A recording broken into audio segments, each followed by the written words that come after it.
framework, that we should not increase the number of pupils and then fail to increase the number of teachers. Teachers as well were being recruited in thousands. So, I can inform you now that from 2021 to 2024, we have over 41,000 teachers recruited, which to us is a milestone. In other words, on one side, you are increasing the number of pupils in class. On the other side, you are recruiting in thousands by year. Last year, the projected recruitment was supposed to have been 4,500, somewhere there.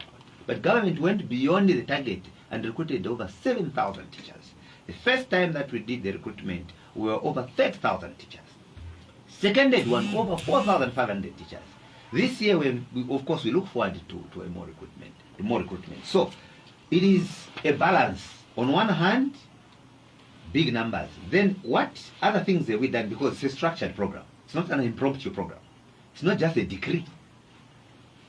As we are speaking, my brother, we are basically talking about classroom blocks. Classroom blocks. So as we are speaking now, we have so far an increase of over 859 classroom blocks across the country. Three number, which is basically the number of classrooms. Why is it necessary for this particular issue to be factored in? It is because when you are increasing the number of pupils as a result of free education, it means the demand for more teachers goes up.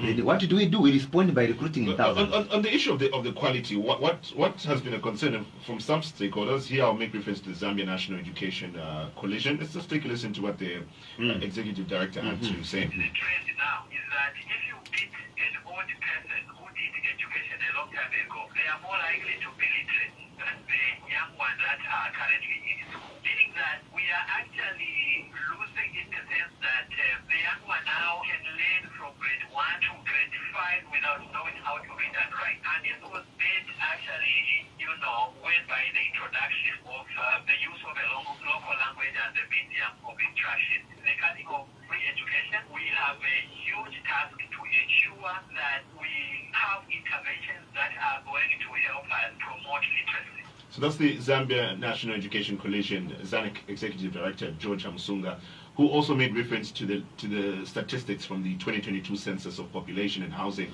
which showed that the literacy rate had dropped from 62.6% to 62.6% from 70.2%, which was recorded from the last census. So they're using those statistics to look at the literacy levels and the drop, which has also been linked to the free education policy. Now, when you go to UNESCO, you'll be getting something different. What he's talking about there is not a research, it's an opinion. He's saying they are more likely. He's giving an experience, because when you are giving empirical data, you could use some observable phenomenon based on what may have transpired elsewhere. So that's not a research. I've worked with these people before. They will tell you, the leaders that at ZANIC, on a number of projects. So that is not a research. So I was expecting them to tell us a research. But they made reference to the Census of Population and Housing National. Yeah, I'm coming, and I'm telling you that it has, according to the UNESCO record, it has been increasing in Zambia. And what has changed now is that if you go backward to where we're coming from, you discover that a person will go up to grade 5, they don't know how to read. Today, because of the introduction of the policy on early childhood education, most of these people can speak English, they're able to read. Okay? That's what it has done. You'll find a lot of literature in the University of Zambia, the special collections section, so many dissertations written to that effect on the impact of early childhood education, how it is impacting on the pupils in their education hierarchy. Because previously, the biggest problem that we used to have is that the teacher will tell you, for example, Chimata, that if you want to go to the toilet, you must say this. People could pee in class because they could not express themselves. Secondly, we are in a situation where they will say, those of you who want to talk, who want to make noise, you must use English. You find people remain quiet up to the time they knock off. But that is not a problem today. So we have moved away, because then you need to redefine the word literacy. You must be very careful, being able to read and write. So is that being educated? There are three philosophical concepts that are used to package the curriculum. I don't want to bore the listeners, but it's important that as an academician to go there so that I explain what I'm trying to justify here. Number one, these three principles are used for developing a curriculum. Okay? Number one, learning to be. Number two, learning to do. That's number one, learning to be, learning to do. And the third one, and most importantly, is learning to know. Learning to be. In other words, when you want to go and study journalism, you want to be a journalist. So the curriculum must be tailored to suit an international definition of a journalist when developing a curriculum. Two, learning to know. You must demonstrate knowledge. And when you are examining and preparing an examination paper, these are the three philosophical concepts to demonstrate. You're asking a question so that the child or pupil demonstrates knowledge of the subject. And then to be when it comes to application. Then finally, to do, there must be a relationship between your knowledge and your skill. Those we say you are schooled, you are not educated, it's because they had the knowledge, they have become journalists, but they are not able to do. So do we discuss So find that there is a statistics from that report? Now, there is no report there. This is what I'm telling you, that an opinion and the research are two different. But this was a report that was even graced by the Minister of Finance and National Planning. This was by government. Listen to this. This is what I'm saying. Later on in the education area, what we use to determine whether pupils are doing fine or not, there are certain yardsticks. Periodic tests, assignments, as well as you have homeworks, and finally an exam. So the variations and the dynamics in terms of pass rate are historic. Sometimes you find this province goes down, the other one goes up. This one province goes down. So we are better off getting, because right now, free education is a new policy. It is too early for anyone today to wake up and tell me something. Because I'll tell you something, that if you want to conduct a thorough research about free education, you must have conducted a research, Simuuwe, of a pupil who started grade 1 under free education and completed grade 4. You don't have any. You must be very careful with the type of research you're coming up with. Free education is 4 years old. If the background of a pupil was poor, before free education came, so there will be certain extenuating factors you need to take note in your research. At what point did this pupil become poor in performance? Is it the preparatory stage in the early childhood education? Is it at primary? Is it at secondary school? There are technicalities. So then you do a comparative analysis, before and after. I'm aware of the report that they published last time. And because part of the consultants I was offering, even to CSOs, is research. For various reasons, I can't disclose CSOs, because they know. Okay? It's research. Now, I want to tell you that people are saying, no, people are too many, so the quality is compromised. They want to give you where they conducted, at the school where they conducted, that the quality has been compromised. They'll not tell me. If pupils have passed, the question is, what is the yardstick for determining quality? One of the yardsticks people are using is a teacher will not give adequate attention to the pupils in the classroom. Or the now, this is what I'm saying. Because we had a program that was properly planned. I don't know where people are missing it. We are addressing the teacher-pupil ratio this way. We planned. We said, on one hand, free education will definitely bring more pupils into school. So what did we do? To respond to your question as before, what did we do? When you increase the number of pupils in the class, construct more classrooms, which we are doing. I was just giving you statistics. Then after you've constructed more classrooms, start recruiting more teachers so that you maintain level playing field on the teacher-pupil ratio. And as from the statistics I have, there's an increase in terms of the teacher-pupil ratio compared to the way it used to be because of the numbers. I told you in 2021 how many teachers were there in the whole country. About 119,000. Then it goes up in 3 years by over 41,000. It has never taken place in the history of this country. There is no single country in Southern Africa, and later on, planet Earth with that record. It's only in your country. But again, it is not harmful for us to get views from those that are opposed to what we are offering. It is normal. but whether what they are bringing forward is making sense or not. So because at the end of the day, when they bring this criticism, the question you need to ask yourself is that, should we dump free education because someone believes that the teacher-pupil ratio is not in tandem? You have to make a decision. And what decision should we make? The decision we have to make is that education is the greatest equalizer. Let us equip a citizen with a grade 12 certificate. Then they can choose to go for police, they can choose to go to the university, they can choose to go anywhere. We should not stop them from being educated or getting that particular qualification on the basis of their economic status. So now you coin in what you may refer to as, at this point, the doctrine of a lesser evil, where both sides could be undesirable. So you look at the lesser evil. Which one is better? To have pupils who are multiplying on the streets begging because their parents cannot afford school fees, or to have pupils that who have education over time. It has the quality, because we have to address this. I want to spend a bit of time on this.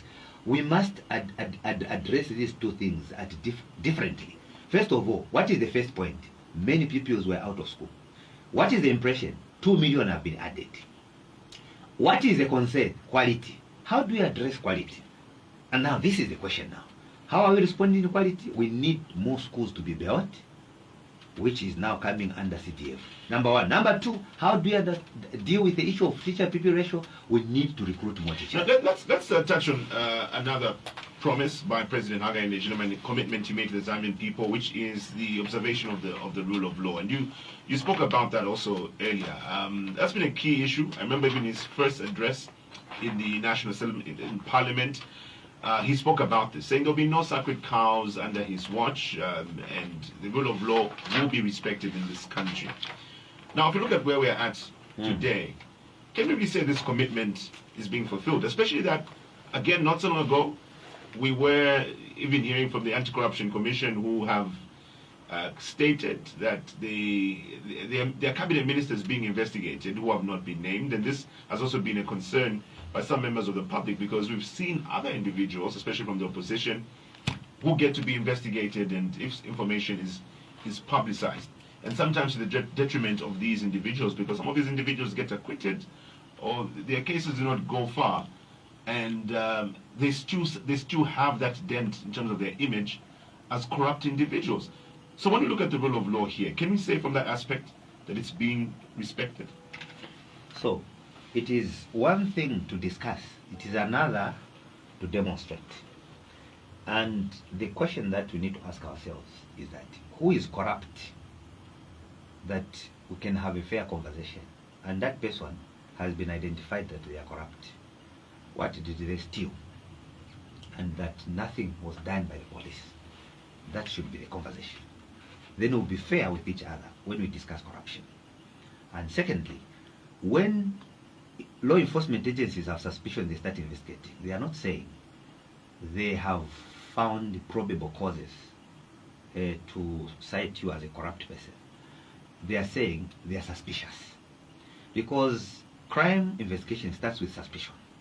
When they establish that what they suspected is not what is on the ground, then they will not effect arrest. So what we do not have in this conversation now on issues relating to the fight against corruption, someone to tell me that that one stole a vehicle. When they stole a vehicle, they were acquitted. We don't have that kind of record. I'm looking for that kind of record so that we can have a fair conversation. So to put the matter to rest, my brother, we should agree that when we talk about the rule of law, we should also talk about presumption of innocence. It's part of the rule of law. That no one, everyone is an accused is presumed innocent until proven guilty. Okay? So once we undertake that approach, then we'll get somewhere. At the same time, we have people in the UPND, permanent secretaries, ministers, who are appearing in court for various allegations. They are still appearing in court. Others, it could have been an initial switch light. Others could have been DC, involved in activities that relate to the distribution of agro inputs. They have been arrested. So then, the fair conversation we need to have is, what should government do to observe DCs, permanent secretaries doing wrong things without law enforcement agencies moving in? or to identify a mischief, then law enforcement agencies decide to move in. If government is responding to the concerns by arresting the perpetrators, then that is what the rule of law is about. The rule of law does not mean absence of lawlessness. It simply means you are executing the law in a just manner, and offenders are given what they deserve. That should be the narrative. Where we believe that offenders have not been given what they deserve, we must demonstrate that this person bent a vehicle. They did not deserve to be arrested. Then we should also be asking ourselves then, what kind of society are we going to have? So this is how fair the conversation should be when we start talking about these things. A mere conversation around corruption will not help my brother in Chiboya. Corruption is cancerous. Corruption is bad because it takes away the very little coin that is required to help my mother under the program called Cash for Week, under the social cash transfer. And all of us should be participants in the fight against corruption. And that's how... The other concern is that there's been a selective application of the rule of law, where individuals who are from the opposition or very critical of the Zambian government, if they get to be arrested, and how the police will pounce on them and how the police will react is completely different to what the situation would be for anybody who's speaking in favor of the United Party for National Development, or subsequently the Zambian government. And that has been a major concern from a number of your colleagues from the opposition. Now, again, it's a matter of demonstrating. I want to demonstrate myself that the question that you are asking should be the other way around. In the sense that here are the youths who start harassing members of the public as they go to bury their friend Mizinga at Lepas Hill. Then because the president promised that he will not allow lawlessness, even from his own people, and then the head of state is the first one to say, can they be arrested? And Radio Phoenix carried the story. Simuuwe and the friend says that's the way to go. Today the question has come that there is selective application of the law. How are we going to justify that? When Simuuwe and the what? There's that program you presented. The Duchess. The Duchess are saying it is the right thing to do on this particular platform. Using the same microphone, then you ask it as a question. So I'll borrow the words of Simuuwe and the Duchess that the president has done the right thing. No one is above the law. But the concern that has come through from your stakeholders is, I mean, there are also a number of examples where certain individuals have there's been no clear action taken on some of these individuals that have also publicly made certain statements or done certain things that if members of the opposition did the same thing, they'll quickly be arrested. Yeah, let me give you an example. If you insult me,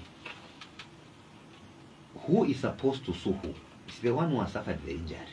So the question you need to ask yourself is, if those people have said certain things, did someone report them to the police? And that the police did nothing. We need to complete the conversation. Because it is one thing to see someone posting something. It is another to go and have a complainant.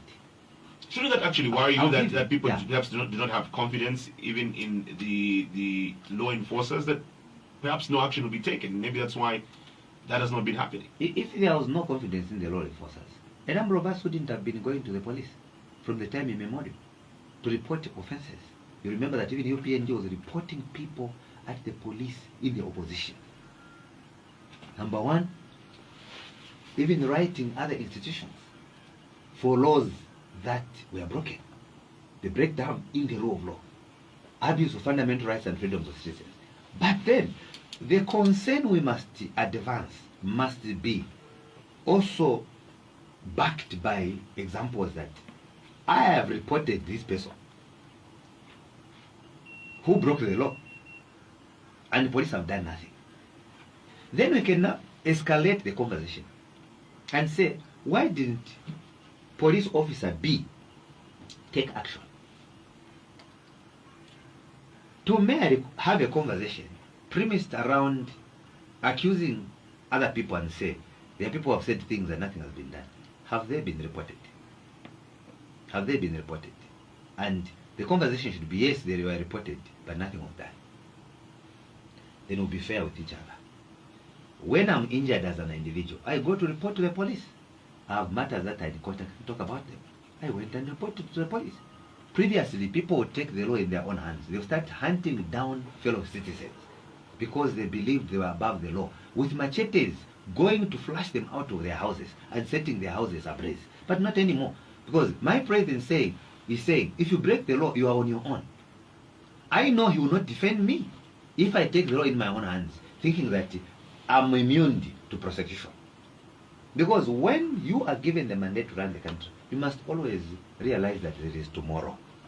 There are a lot of examples that we can cite from the PF, and so many lessons that we can draw from the PF.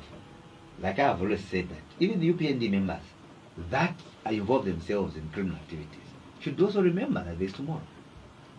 But then we need to separate facts from politics, where people are having a political conversation that there is selective application of the law. Who selected? Who reported and then nothing was done? I'm sure you are also aware that we have seen our colleagues engage police on a number of issues. We have seen our own members arrested. Just youths were coming from the Copper Belt. When they reached Chisamba, they had a confrontation with police officers. Secretariat, where I am, could not defend them. Those youths were arrested. Even in Liswaniso, the youth leader knows that no one will protect the youths who are truant. If people break the law with impunity, they are in trouble. The president further went and said, if I hear a UPND member chasing a PF member from the market, you are in trouble. Because he's saying, by removing them, you are increasing poverty. Go and look for spaces and trade. Don't remove your friends. Because I want you to understand what I'm trying to say here.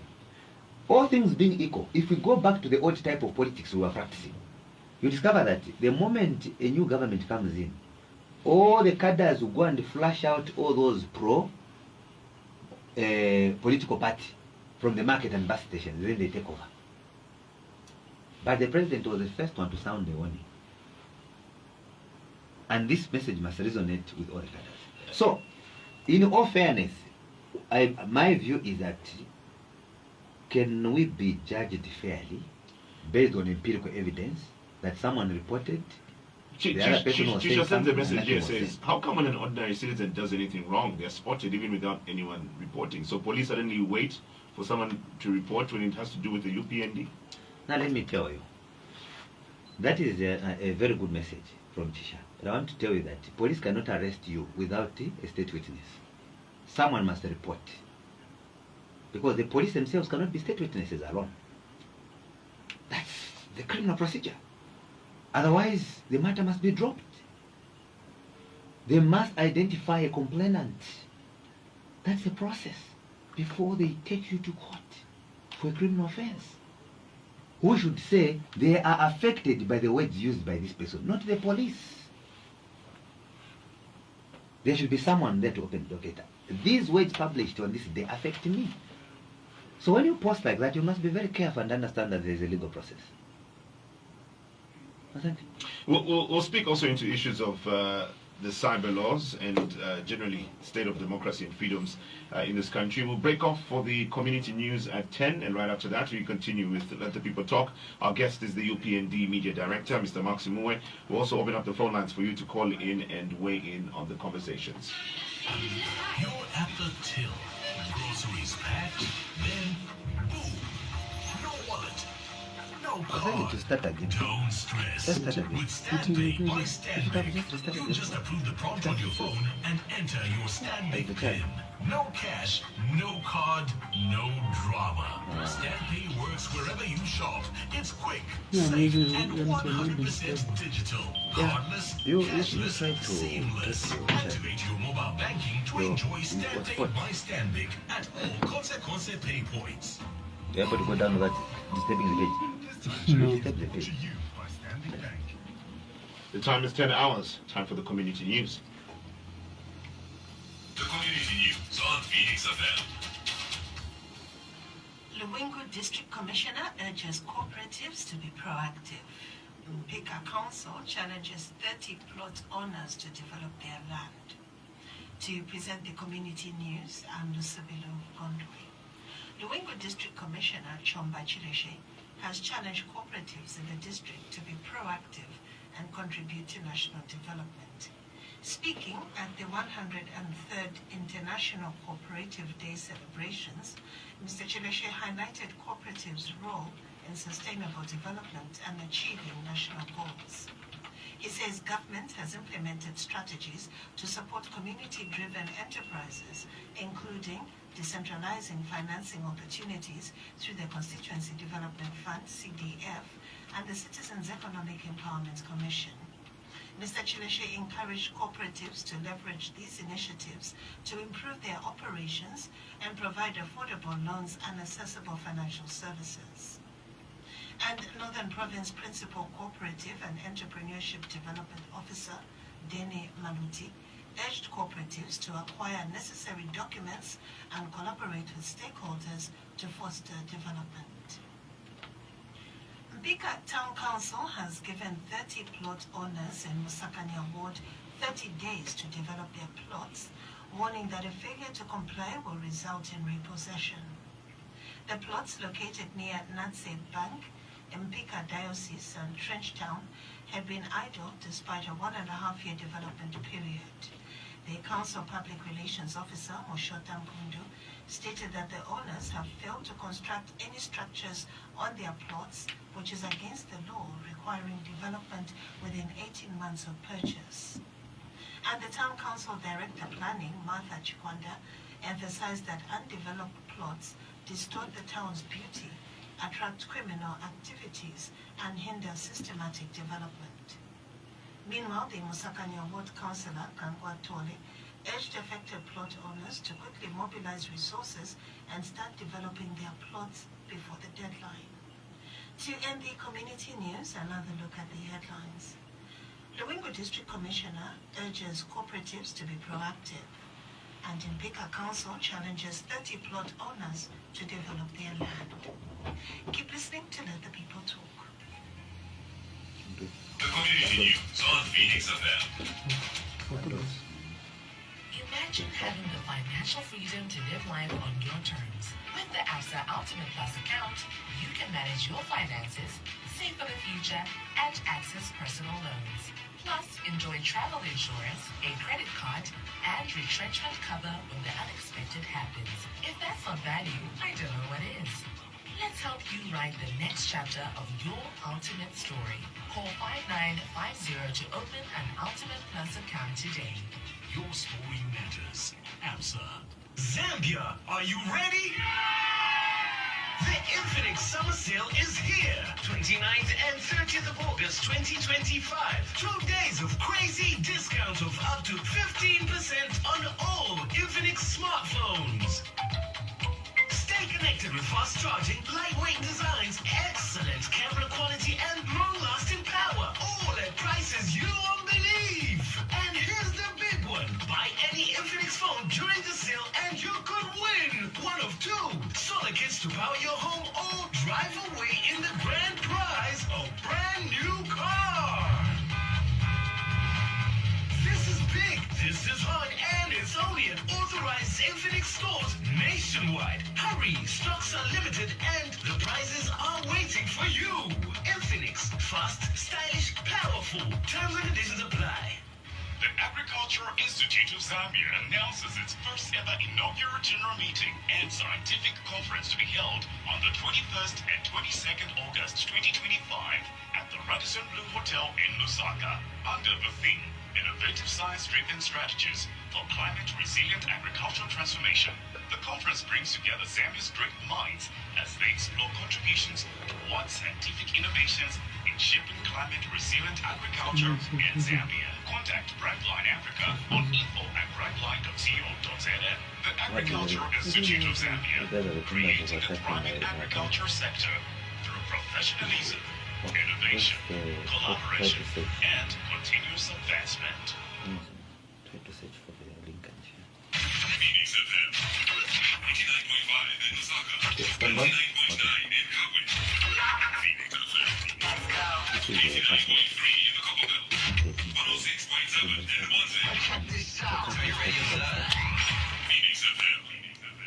Welcome back. It's you tuned in to Phoenix FM. This is Let the People Talk, 5 minutes past 10 in the morning. Our guest today is the United Party for National Development Media Director, Mr. Mark Simuuwe. And we're also reviewing the 4 years of the United Party for National Development as it officially clocks 4 years on the 24th of August, which is this Sunday. And just before the break, we were looking at issues of the rule of law and the application of it, and the concerns that have also emerged that there has been selective application of the rule of law. Now, I've gotten some messages in relation to that, and one message that keeps standing out, about 3 contributions have come through, and this is in a very fresh matter that involves one Enoch, well, now late Enoch Simuuwe, who was put to rest yesterday. Very sad turn of events where we saw parents mourning their son, but even just the events that have led to where we're at today. This from what we got from the police, 4 people were arrested in connection with this particular matter, a matter that involves also the a businesswoman, farmer Maria Zalomes, and there's been a number of calls where people have been calling for her arrest as well in this matter, which the police have not done. In fact, gave a statement that there was an aspect of self-defense here. But the concern from some stakeholders is that she's being shielded, and is another example of selective application of the rule of law. And the background behind this is obviously her mother being Electoral Commission of Zambia chairperson, and that has made people link all of this to her being shielded in all of this. What's your comment on this, Mr. Simuuwe? Yeah, there is, again, that is a political politically stage managed conversation.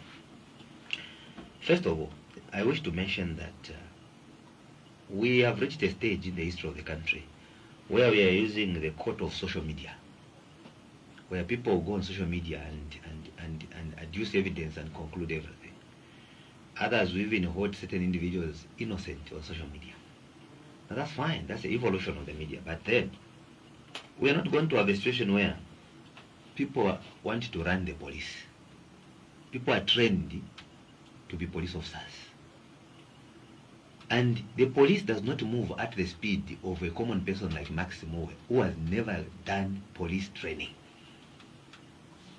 One of the reasons PF lost some cases to President HH, I remember in one of the cases, is that a police officer didn't investigate. One of the questions during cross-examination, the defense lawyer would ask is, did you investigate that? Yes. Did you investigate? No. But how did you arrest the person that investigated? No, social media was making calls. Then the matters collapsed in court. So if you are an officer, you've been sent to enforce the law, you must investigate. Let me give you an example. You have, for example, suspicious transactions by FIC. They are called suspicious transactions. So they will raise a red flag in order for the law enforcement agencies who are trained now to investigate crime and detect crime and prevent crime to move to the site to do the job. After they've done that, they have now enough information. They can now have this person arrested. When they have been arrested, they must be told about the offense they are being charged with. After they've been charged, there is the warn and caution statement, where now these people are now undergoing that particular legal process. But then, I must indicate that it is a court of social media. And unless we want to run government institutions on social media, such that when something happened, everything must move at our speed. I'll give you an example. Just to pull your leg. That person was killed. There was a video. I'll show you. In determining causation, definitely that will be the law of causation that will come into effect. The prosecution must demonstrate that the beating, I want you to see the dynamics. The beating was the operative and substantive cause of the death. That's where it leads to when prosecution begins. So there are all those technicalities that come in. Arrests have been effected, not because of social media, but because police have done their job. If today I'm found dead in the studio, then one person says, post on Facebook that Mark was slapped by Chimweka, then he fell down. They'll not just come and pick Chimweka. Someone must give a testimony who happens now to be part of the state witnesses to help police arrive or the prosecution arrive on justice, so that they give Chimweka what he deserves and the dead also get what they deserve. That's how it works. So we are not going to move into a political conversation which is purely skewed. If a person or a child has committed an offense, the very fact that their parent is working for a government institution does not mean that they must be charged, they must be judged on social media. That's why you have the law. That's why you have the court. What will happen? Because I'll tell you what is happening.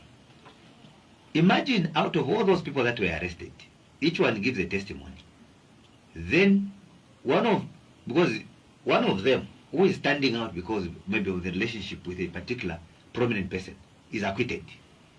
Because maybe the prosecution has done, they have not done their homework. Or there's a testimony that the ones who are doing the beating is this one.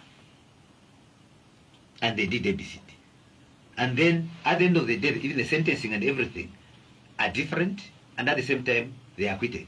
People wake up and say, that person has been acquitted because the parent works this side. We have heard of people who have killed other people in ritually related issues, and sometimes they've been judged online, and they are politicians. Have you asked, since they belong to the opposition or elsewhere, why they've not been arrested? Even when social media said a lot of things. Now, just now, on that issue you put up on the issue of the police taking action, which even takes me to another question from Mr. Banda, who says, when someone is in clear violation of the law, the police really need a complainant before they can act. We have to remember why they're there in the first place, and that takes us back to even some of those concerns that people have noticed in what they're calling the selective application of the rule of law, where some of these offences are made in the public domain through social platforms, there are videos to that effect that get to circulate for all to see. So I'll give you an example. It depends also what offense you are dealing with. For example, there is a public disorder. Someone is brandishing a gun in town.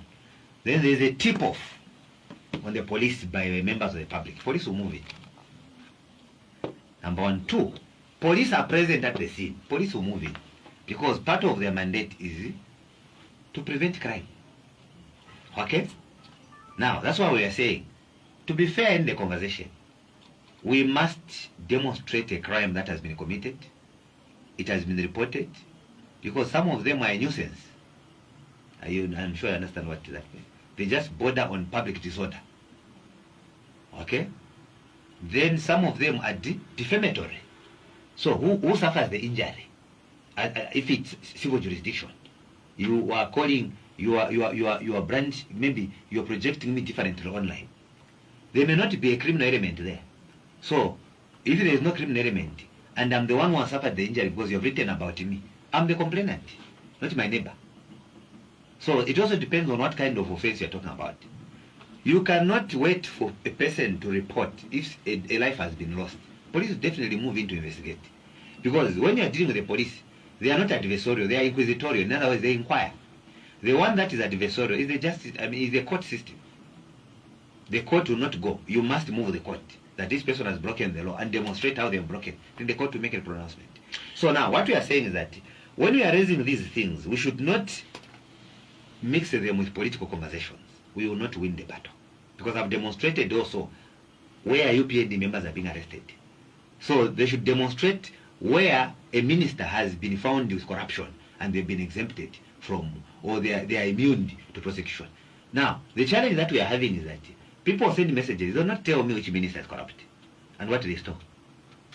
So that we can now conclude the conversation and the allegation. But obviously, even from the members of the public, people have a number of suspicions based off what has been going on, and the fact that even just the Anti-Corruption Commission will not avail this information yet to members of the public is what even makes some of that skepticism arise for some members of the public. It will be an injustice to members of the public if we are going to be discussing suspicions. We must have a substantive conversation so that we help members of the public. But isn't that what it has been for And a very what long we are time? saying- Because even in the past, we talk Yeah. about these Yeah. issues related to corruption. It's been suspicion. There Even is if you a- talk about the reports, it's been Yeah. suspicion. Yeah. It's There is a- FIC, it's the Auditor Yes. General's report. Yes. It's all suspicion. So there is a legal maxim that he that alleges must prove. And this is where we have to end the conversation. That if someone is alleging, let them go and prove. It's as simple as that. No one stops them. It is another conversation, Simuuwe, if at all the people that are alleging and sending suspicion have taken a step. And they are telling us here that they were alleging that this minister stole a chicken. They went and reported at ACC, nothing has been done. That should have been a different conversation. But we are discussing non-issues where people are not telling us what Mark did so that Mark should be arrested, and then they have exempted Mark. So I want to demonstrate by indicating, my brother, that I have told you, UPND officials, permanent secretaries, workers in government, not political party members, ZAMSA, not politicians, but technocrats, have been arrested. They have been arrested. Some politicians are appearing in court. A minister, former PS, who was even provincial chairman for the UPND. So now, when I'm able to demonstrate that way, I'm also saying, let them demonstrate so that we can have a fair conversation. Let's touch on the issue of the cyber laws. And even just when our social media team had shared that Mr. Mark Simuuwe will be here and getting people's thoughts on the last 4 years and how they would rate the last 4 years. Some were very skeptical to speak out, were afraid to speak out, and it's been a common sentiment on social media. Cyber laws. Therefore, we cannot really express ourselves. We cannot express how we really feel about the administration under this government because we are afraid of being arrested for speaking our mind. Don't you think that now speaks into the type of freedoms and democracy we're getting into, where you have some citizens who are afraid to speak their mind because they fear being arrested? Now, let me give you an example by indicating that cyber laws are targeting offenders, not those who are expressing themselves within the law. Speaking out is not an insult. It's putting government to account and debating national issues. The people that are concerned about their insults. That's not freedom of expression. They are concerned about defamation. That's not freedom of expression. All countries have these laws in the world because there is an international convention, a UN convention on trade, where President H was not even there.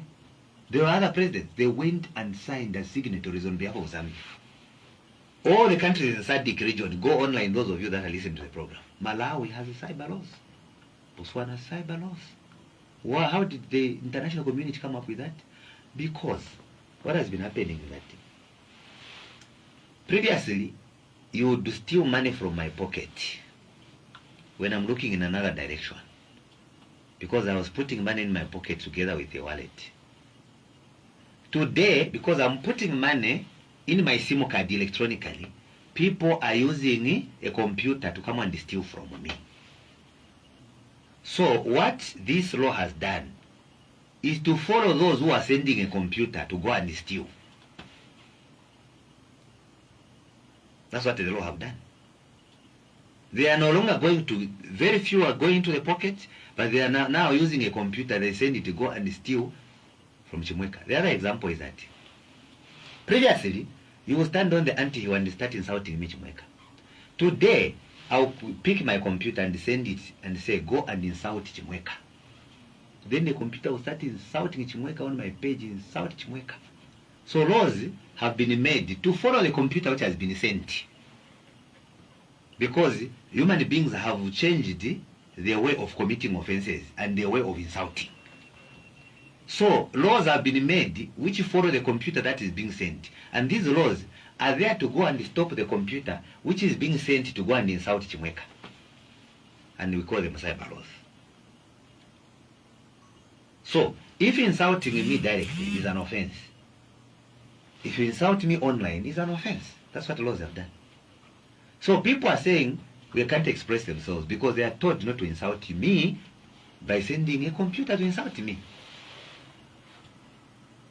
The law is saying the one who sent this computer is Chimweka to insult Maximum.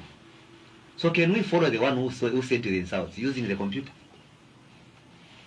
And how did he use the computer? The phone is computerized. He goes online and sends using Facebook and insults Mark. He's just in the background. He hasn't used any word. He hasn't used the mouth. He may use sometimes the mouth, but he has sent a computer. So laws have simply followed the computer that is being sent, so that Mark is not abused by the computer that has been sent by Chimweka. Now, the irony of this particular, the laws, because obviously it's the Cyber Security Act and the Cyber Crimes Act here.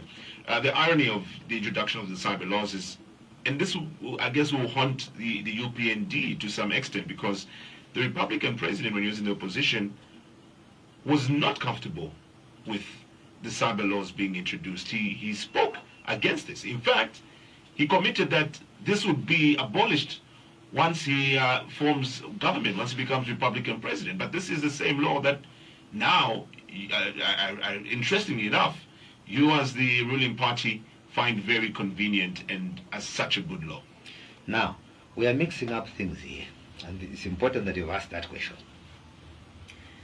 What we had was the Cyber Security and Cyber Crime Act. This Cyber Security Act has repealed that law. Are we together? The Cyber Security Act has repealed the Cyber Security and Cyber Crime Act. That's what it has done. In addition to that, anything that we hear of as cyber does not mean it is bad. It is the laws that are found in that particular act of parliament. Now, under the circumstances... But the principle remains the same, Mr. Simuuwe. The principle remains the same. No, cyber simply means electronic. Unless you want us to abolish all the computers.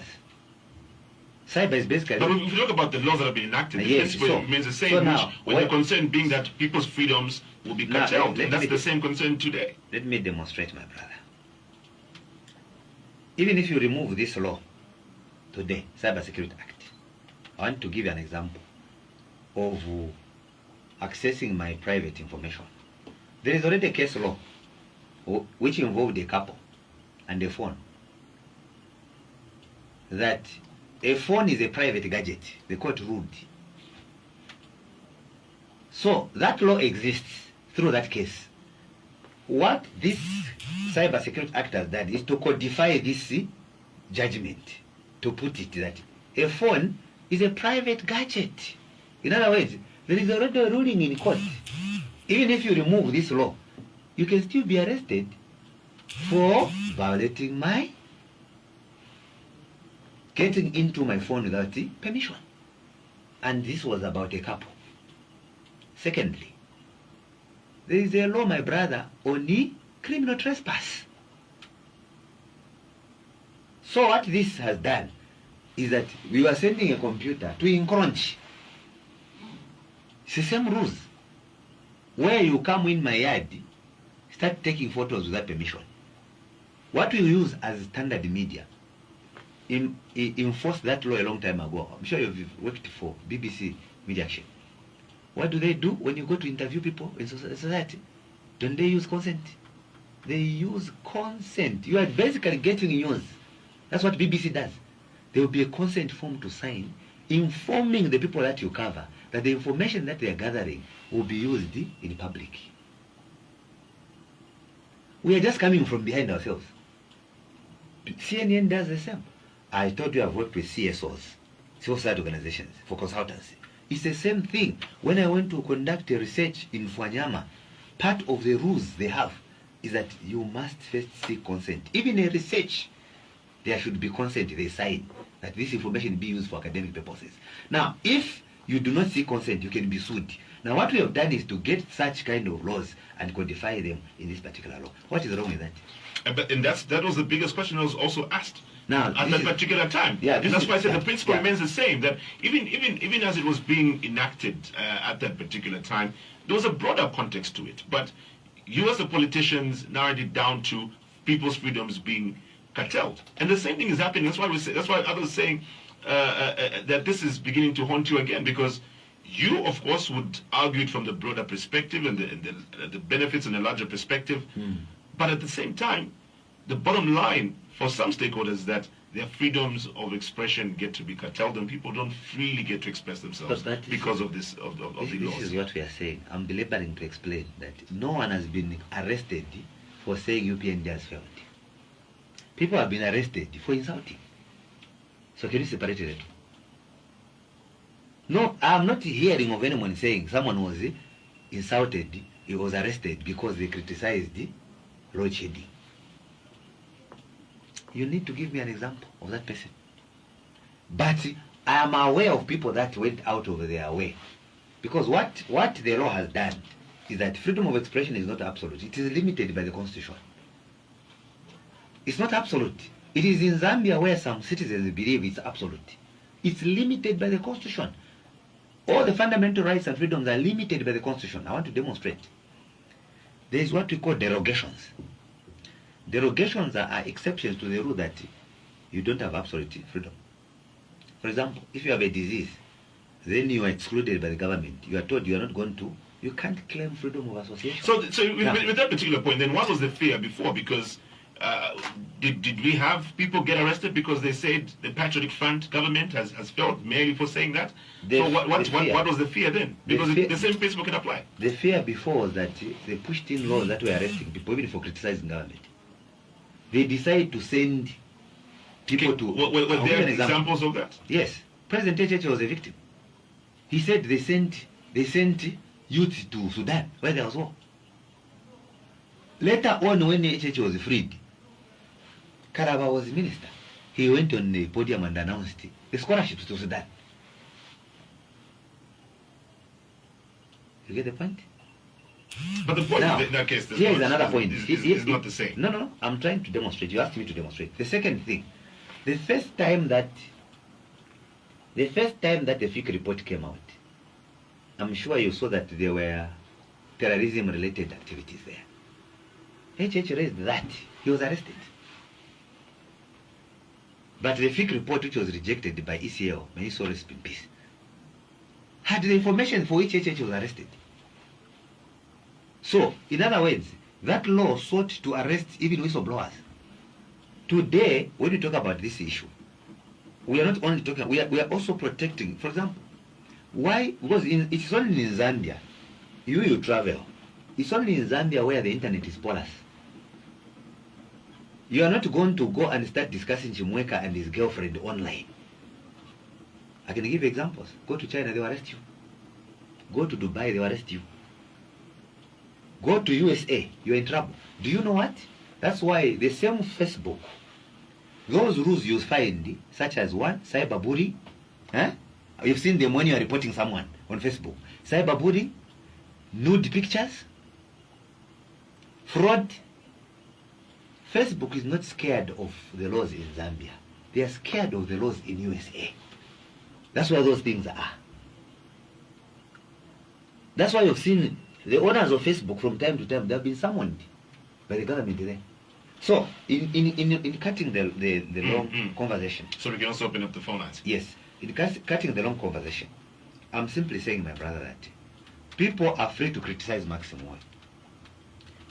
But they are not going to start insulting Maki's persona. They get into his bedroom. That is not freedom, my brother. How many families are in trouble today because of the conversations that are found online? We cannot run a country where you can discuss every husband who is not part of your family online. You can't run the country like that. You're not going to run a country where people can post naked pictures of other people simply because they are no longer in a relationship. You can't run the country like that. When they are arrested, then you cry freedom of expression. So these are things, my brother, we must contextualize. It's 10:30. Let's open up the phone lines and get as many contributions as we can. Remember, as you call in, please keep your contributions brief, in less than a minute. Please get to the point with your question or contribution, and we will get our guest, Mr. Simuuwe, to respond to those questions or contributions. Good morning. Good morning to myself. Good morning, Morning, Prof. Dr. Brown from Ghana. Yes. We want to salute our President, including Zambian people who wanted President Hakainde. President Hakainde was being called the Zambia and critics. He never been a councillor or MOP. He has managed to buy police vehicle in 4 years' time. Chiefs, paras are being built. Right now, when you come to Garden, where PF was the real one strong one with the Chinika Pata for 10 years. Garden Road is being worked on. Making on it. Removing what structure, including when you go to Obama, where Mombipili used to be MOP in Munadi, there's a road which is going on, including in the Copper Belt. So these achievements, we are going to remain in some maximum deliver this message to cabinet on the road shedding. If we end the road shedding, I don't know window, and then I they are going to say what they want to message. To come to conclude, it will be difficult as the UPND to remain quiet where our people are. Some people are insulting our president over the case of Varungu Baba. We'll be defending our president also. Thank you very much. Thank you for a call. Let's take another call. Good morning. Good morning. How are you? Good, thank you. How are you? I'm all right, thank you. This is Uncle VC calling you from Banana. Yes, sir. Please go ahead. Yeah, your name again, sorry? Yes, thank you very much. Your name? I think we didn't get your name clearly. Uncle VC from Kabanana. All right, VC, please go ahead. Yes. Mr. Simuuwe, how are you? Fine, thank you, Uncle VC. How are you? I'm alright, thank you. I'll conclude you are Vincent. Or Victor. Voice and Jerry.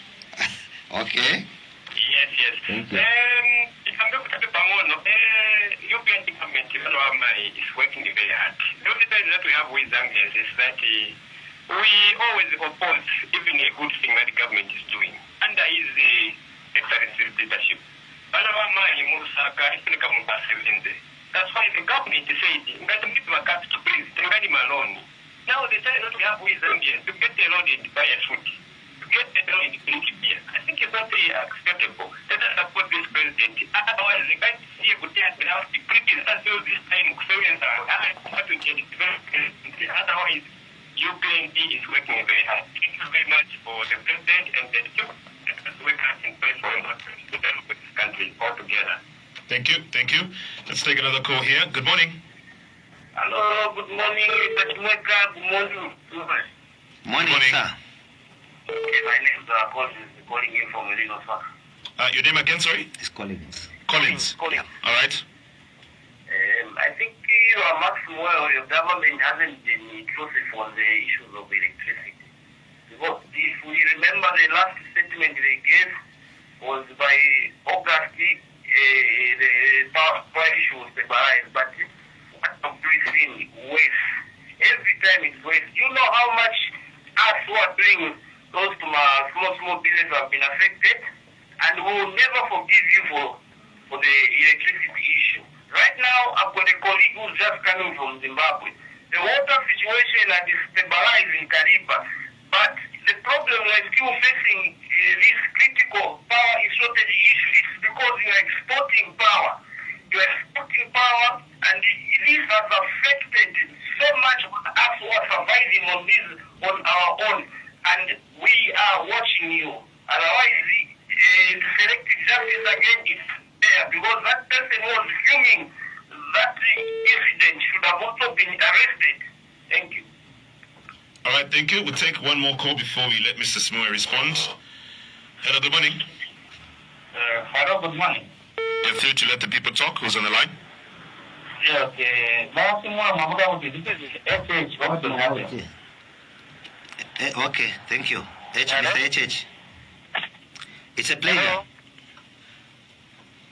Hello, I think maybe if you are able to hear me, let me... Yes, okay, please just go ahead, yes. I can't hear it. For me, I think I can say on free education, I appreciate, and peace. Even if there is a heavy load of kids that have gone back to school, I think that's a great challenge that wakes up the government to improve on teachers and desks, and also for the peace that has been retained. Yes, there can be some one or two individuals that are trying to do or to perpetrate the violence that maybe the past regimes have been doing, cadarism, but 80% or 90% there is peace. We are able to move freely, we are able to do one or two things freely. And coming to the issue of the late Simuuwe, I think I want to ask Simuuwe clearly. To be honest, if it was someone like me, a poor person, and I'm feeling that live in my own farm, I'm fuming, I'm not even stopping those people, my voice is not heard. No, don't do this, let's get to the police or whatsoever. Are you sure I was going to be spared? If the police, they came from somewhere, police the way they are acting to us, the poor. Once you are found close to someone who they want you are together, police are being there, all of you will be picked. It will be an issue of coming out from the police, and you have to pay for you to come out. So surely, can they spare me on that issue? I was fuming, I didn't even stop these people from doing whatever they were doing, and it's my farm. Can I be spared and just behind? Even if the state wants secure this state witness, I think let's be fair. To be honest, let's be fair. I can't be spared. I can be picked up by the police. Thank you. All right, thank you very much for coming through. Okay, so let's get your response, Mr. Simuuwe. I know Dr. VC spoke of the UPND working very hard and encouraged people to work very hard. Then Dr. Proud spoke of development, but he spoke of load shedding, says that's one area that needs to be worked on, and that concurs with Collins, yes, who mentions that. He also speaks of selective justice. So let's start with that. With the last one, HH, I think he's talking about a person being spared. Now, you see, the matter is in the hands of the police. What we cannot do is to pronounce social media judgment, because we are not law enforcement agencies. We have no skills in investigating crime. For argument's sake, to put this matter to rest, has anyone told us that the 4 that have been arrested, one of them was not filming? Because people are creating a conversation and making conclusions. If you were to be asked a question, those 4 that have been arrested, what if police today told you that the one who was filming was one of the culprits? What will you say? So let us not conclude because we were not at the scene. People have been arrested. Let's wait for the wheels of justice to take course. The people have been arrested. Would have a problem if no one has been arrested? I have asked that question deliberately because we are creating a narrative. You were not there, I was not there. Police has not told us what role each one of those played.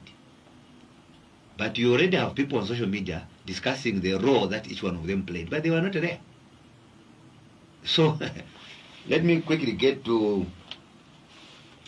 also Collins' issue of electricity. Yeah, so Collins' issue of electricity. Well, Collins, first of all, to start with, we are coming from the worst drought ever experienced. Over 97% of electricity in Zambia is hydroelectric generated. In other words, for many years from independence, even when there was a message about climate change, no one was thinking of alternative source of energy. We continued investing in something that was going to backfire someday. Meanwhile, the population was growing. So what was the promise to the people of Zambia? We shall start investing in alternative source of energy. Unfortunately, we were overtaken by the drought. But then, it has not destroyed the plan. ZESCO being found in the position it was, owing over 1.6 billion. And there was almost a takeover from another company. It was gone. Government has managed to pay over $1 billion. I told you about Mamba Quarries. They paid $500 million. and you remember that at some point you could even see some foreign nationals driving ZESCO vehicles before UPND came in. Then let me get to the point. You said, I was in Zimbabwe with the Secretary General, I'm sure I recall, when I was meeting Nangabo. The time we were arriving here, people were saying, no, there's no load shedding here. I told them, I don't know, what are you talking about? Because when we were in Zimbabwe, we were engaging our colleagues.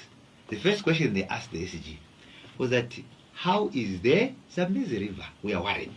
Then we started telling them, wow, there is a ceremony in Western Province called Komboka. Since it's taking place, and since the flood plains are giving us a good sign, we are still waiting for that water to come. I said, we are worried. And then there's also some rainfall in Northwestern Province. They are also waiting because they are depending on that. The gorges that you see there obviously bring very limited water supply into from the Zimbabwean side. Then I should further mention that, like Zambia, Zimbabwe has other sources other than Kariba Dam,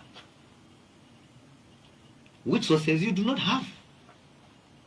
You have a situation where you go to Luapula, the hydropower station there produces 15 megawatts. Then you have a deficit of over 700 megawatts, which is, you know, just Lusaka alone at peak hour uses about 600 megawatts. Lusaka as a province is using more electricity than Botswana as a country, which uses 500 megawatts. So that you understand the magnitude of the crisis.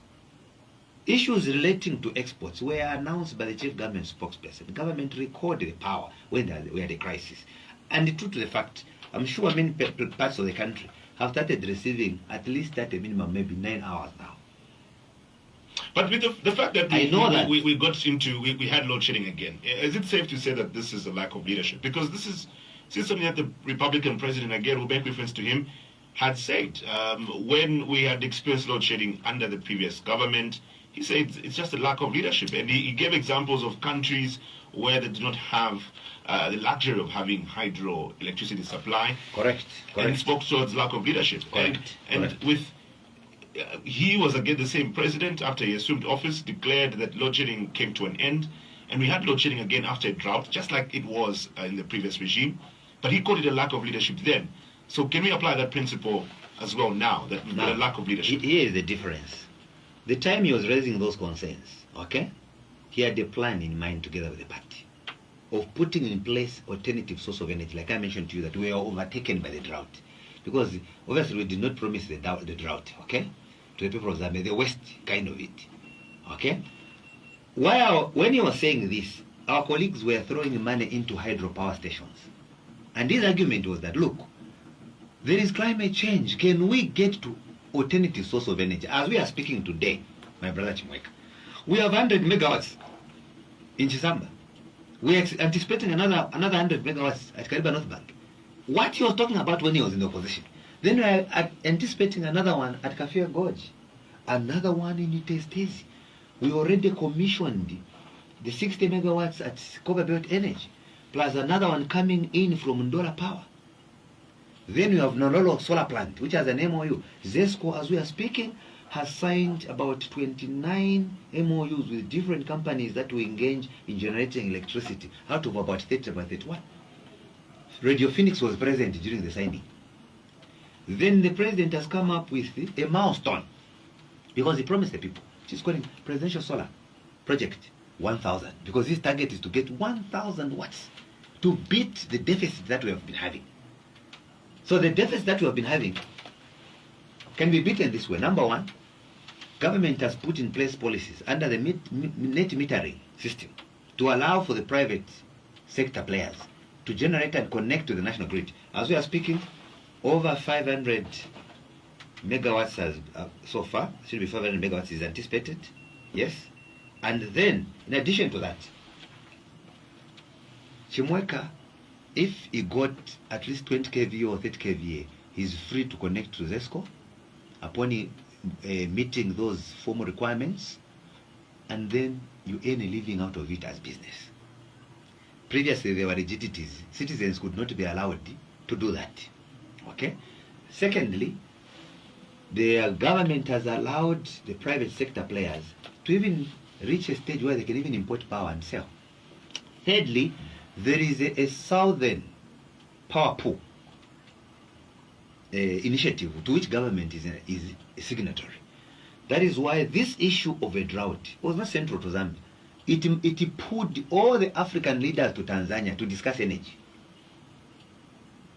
All the African leaders to Tanzania, a summit there to discuss energy. And it was discovered that your country is among the top 5 countries or 4 which have the biggest solar panels in Africa. In other words, we are ahead. That was his song. He said we shall run ZESCO better. And true to the fact, ZESCO had to undertake, through the negotiations between President HH and President Xi Jinping, ZESCO signed MOUs with China Power to set up those power plants and also to put up solar panels at household, household solar panels on rooftops. All those projects are being undertaken. And people thought it were a joke until they saw the first commissioning. Now we are getting to Itetezi, where Radio Phoenix also traveled with some colleagues from ZESCO to witness what was going on there. So you can now see that this is what HHO was meant. He said, look, let us not sit. Countries that do not have water are able to generate power. So now here it is. So the question you need to ask yourself is that, where were they? Why didn't we have a leader who could think so fast that we needed solar?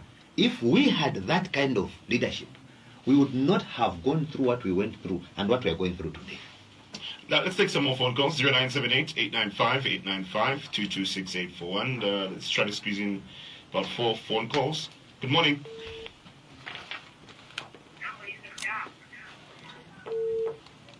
Hello, good morning. Okay, don't seem to have anybody there. Good morning. Hello, good morning.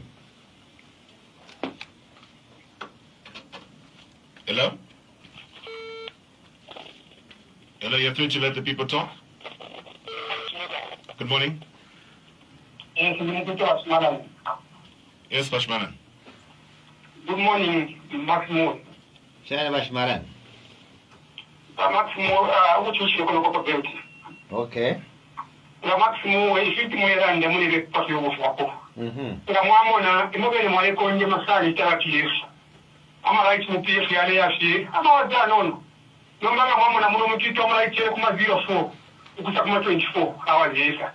So, Rombo to Aromba Mushi, the second one that I say you. If I'm going to say, I'm going to Shinka.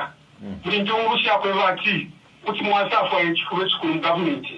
So, I'm going to government, Yamukuta, no matter what I'm done, I want to Kuta. Muchamu Sada, we have a problem with Gareta by UPND. Look at the corruption government, and you are there, great finger, morning, great center of government, morning. Never problem, son, simply in your Simuuwe, informal landed Shinka, government, now you collapse, son, national government. Hello, Avena Zambia, we want to make it. Umuna Zambia alikwata manu wala pembera atamakatangata busheshongo imitima yali kalipa abantu na ngufuba UPND bene byabanomu wale ilishanya twa TF atilisi mtekele yabo yali kwesi yako alikuwa na wanu don na mtu pesho mwako huyu uyabebele mkwajiko. All right, thank you, Bashmanani. Let's take another call. I lost the call there. Good morning. Hello. You're through to let the people talk. Who's on the line? Buno Mwaka Bunch. Mr. Mark, how are you, sir? Fine, thank you, sir. This is the moment I'm calling you from Kanyama Central, Zambia. Okay. Nikira malume nchita mene mugwirayo mupikiri vuwa zizo ni makamba ine kutuka shaka vintu kufunika kuenda kukuona kuti vimera bwanji vienda bwanji ukakalira zapeza kanyula yangambiri shwele vashangakapinga propaganda ala vantu ava ikuru manenge and they are so frustrated wamene wakambira kamba kuti vatandaura wamene makambira kuti kuZESCO unasala mankongole everywhere kushwelo mankongole kumarodi mankongole kose kwamene waenda mankongole kumaherosi mankongole but market is not the price. Everybody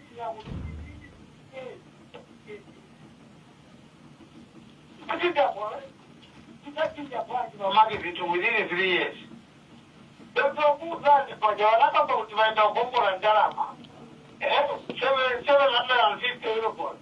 Uno cosa da lì poco mai che alle che dopo una cosa nel web di Marodi alle che kufa. Ma tu già per non da da utenda bacino duro va fa già per ma hotel con cara chati. Dalla ma bakava. Ora lo mo avuto dalla maziri kutizicha. Chino ana. Unarije ukaona la weka weka. For 5 hours rotating, which is not good to teach understand the teaching pino.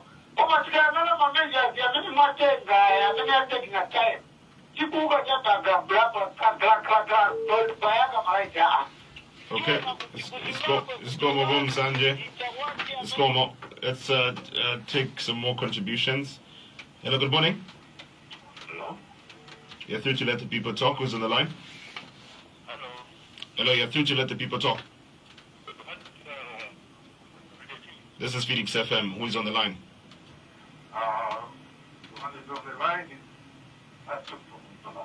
Your name again, sorry? The line is not too clear.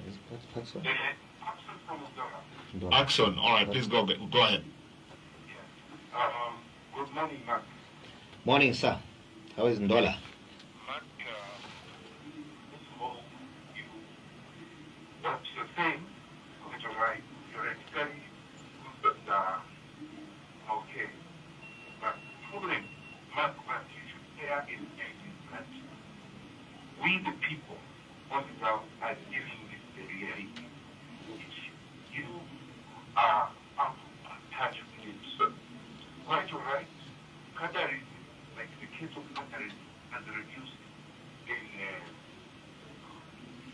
in society. But there is really Qatarism. Like, for example, I would like you to appreciate, to come down and appreciate the reality of the ground here in the dollar. Where trading it. Yes, we can hear you. Okay. Here is in dollar. But please just conclude with your contribution so we can get a response. The issue is that there's the real Qatarism on the ground. The interesting point is the location of market stores at the Kampala market here in the dollar, where we apply given and all the necessary documents. But the card has UPND standards embedded and drafted those. The Council Act. I personally went to see the former PS and the current minister over those issues. Now the council is telling us to say we can't do nothing, but we just go to court. Is that how we are going to operate with the council? Okay. All right. Thank you so much, Axon. Okay, let's get your response to the contributions. We'll start with Vashmalani. Yes, who says we're lying. Yeah. Now, but again, this is how our colleagues in the PF are finding it very difficult to debate with UPND. Propaganda and lies. So when they say you are lying, they will not tell you how you have lied. It is a blanket statement. When they say there's too much corruption, they will not tell you who is corrupt. At that time, we would say, how can that fire machine called fire tender cost 1 million above the world market price? That's how we were arguing ourselves. This is what we expect them to tell us. Then second, we told them that how can an ambulance cost over $250,000, beating the market price? We find out from Dr. Zambia and all these institutions, they're saying no. So those are the questions we were asking ourselves. That's the difference in checks and balances. We were smarter, and today they have not changed. Then they will come and say you are lying. They must demonstrate. For example, I've talked about free education. It's not a lie. Where he's calling from on the copper belt, that's where I come from. Mufulira has changed. The road, they left Mufulira, the road leading to town, dilapidated. It has been done. Chingola, Chirilagombwa up to Kasumbalesa Road, we started it and commissioned it. It was dilapidated. Fisenge, Masangano Fisenge to Rwanja now township roads are being done. It was dilapidated. Chibuluma Road, the first ever concrete tarmac in Kitwe, which joins Chingola Road, coming around into Kaloloshi near the mine there. First ever coming around for truckers, was dilapidated. Come back to where you are, Bashimalan. We have revamped the flying doctor. We have the state-of-the-art hospital now with 3 aircrafts, one of them a chopper. We are setting up the first ever cancer hospital opposite airport turnoff between Ndola and Kitwe, there where you are. Further, we have revamped the mining sector. Bashimalan. Over 20,000 citizens on the Copper Belt lost their jobs because you destroyed the mine. We have revamped the mining sector as we speak. Mimbula mine has managed to get 3,000 workers. That's an economic issue. Mopani has managed to get about 1,500 already. Getting back the management. People have gotten back jobs. We are now doing that the road that goes to the border. DRC border from Ndola, okay, Sakanya border, and we're going to put up more border posts. Employment is being created there. You saw how, if you are in Ndola, you are aware at the same time that in Kitwe there is a level 1 hospital that has been constructed there. You are aware that if you are in Ndola, there are 3 health institutions under flying doctors that have been done, well stocked and with equipment. I should further indicate that in the same area that he's talking about, that's why you find cash for work. That's why you're finding free education. Some parents sometimes are not even ashamed. You discover that he's speaking the way he's speaking. The child is a beneficiary of free education. He's speaking the way he's speaking, trading at the market, which they could not allow at their time, as you heard from another person. Now, I should further indicate that running the country is a process and not an event. It does not also mean that there will be no challenges. Challenges will be there, but the differences in leadership is how to respond to challenges when they arise. In the manner that I've demonstrated that load shedding was an act of God as a result of drought. No control. No human being can control it. But government did not fold its arms.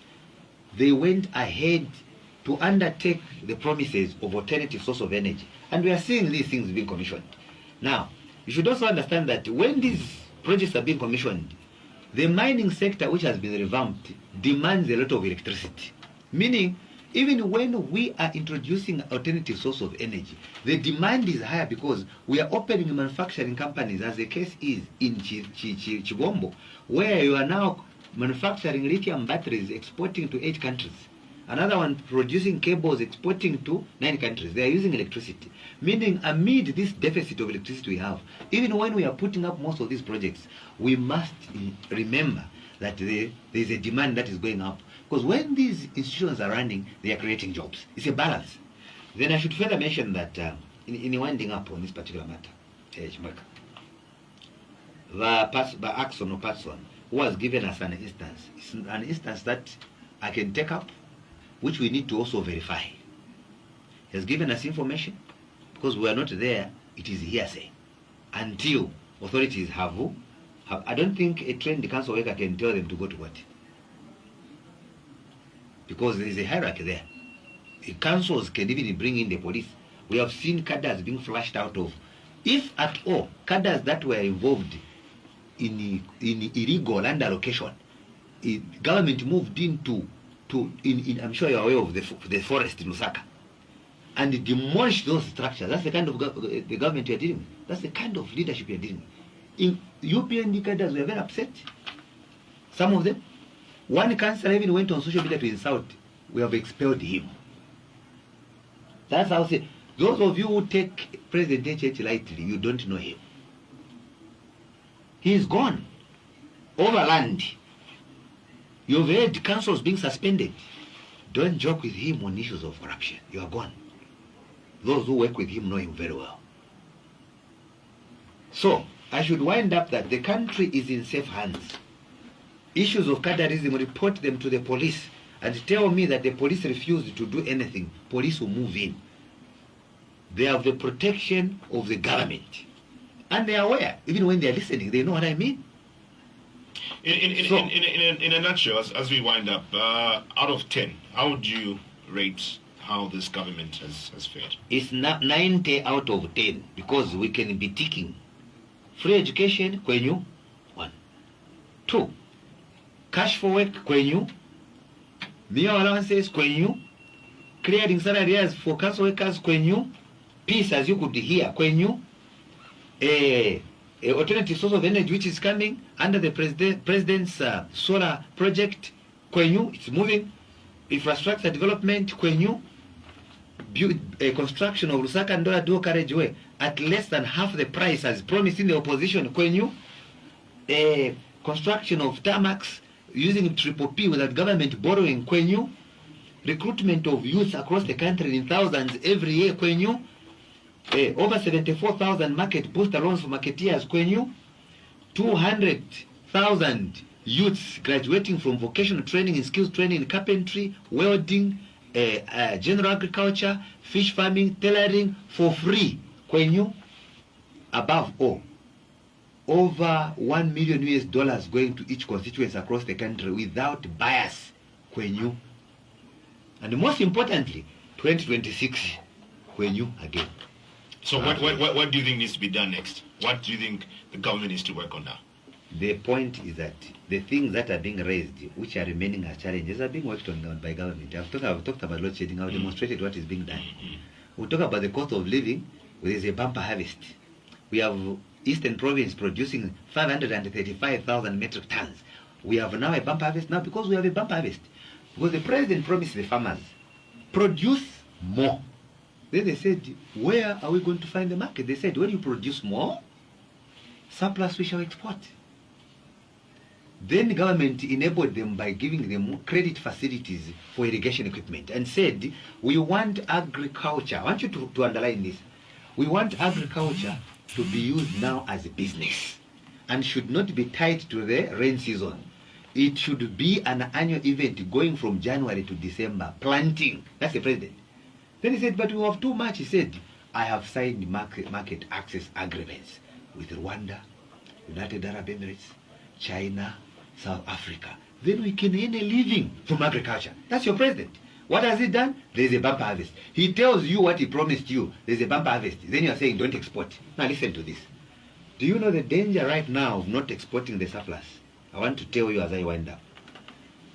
If you dump the farmers, because you told them to produce more, you even gave them money, and you promised that you're going to buy off that maize. Now you have reached your target as government. Then you tell them that you are not going to export. Know what to do with that maize. Do you know what will happen? Farmers will refuse to plant maize. In the next 1 month, we are going for another farming season. They will refuse to plant maize again. They will say, you cheated us. You told us that you buy the maize, you find the market. We have produced, you can't buy it. Government is saying we have the target. We have met the target, surplus. Government has to look for the market. Then they can buy off from the farmers. Then it can be properly sent outside the country, exported. Then you can have the forex into the economy to continuously finance free education, to increase on the number of brothers and sisters that want to have bursaries and also meal allowances, so that we can sustain social cash transfer. We increase on the number of beneficiaries. The school feeding program, which was around 84 districts, now it is in 116 districts. To sustain it, we need money, so that government can have enough liquidity. Then farmers can be paid on time. Then farmers can be encouraged in the next month. They haven't sold some of them, the maize yet. How do we encourage them to plant again? We must buy off that maize. Well, government take it because FRA has run out of space. They have met the target and they are beyond the target. We must find the market. When we find the market, we will now keep that maize in monetary form. That's how it works. And this is the disjoint that we used to see in the previous governments. They could not explain. There was too much politicking. We want to discuss things that affect the people. And I want to thank Radio Phoenix for according us this opportunity to interact with citizens, even those who disagree with us, but to demonstrate to them what we are doing. And they know, even where they are able to see something. Thank you. Mr. Simuuwe, thank you so much for joining us on the show today. We'll be joined by the United Party for National Development Media Director, Simuuwe, reflecting on the 4 years of the United Party for National Development, who will be clocking 4 years, that is, on the 24th of August, which is this Sunday. It's 5 minutes past 11. Thank you as well for tuning in to the show today. Your messages, your contributions, we appreciate you joining us. My name is Simuuwe Chileshe. Enjoy the rest of your day and stay tuned to Phoenix FM.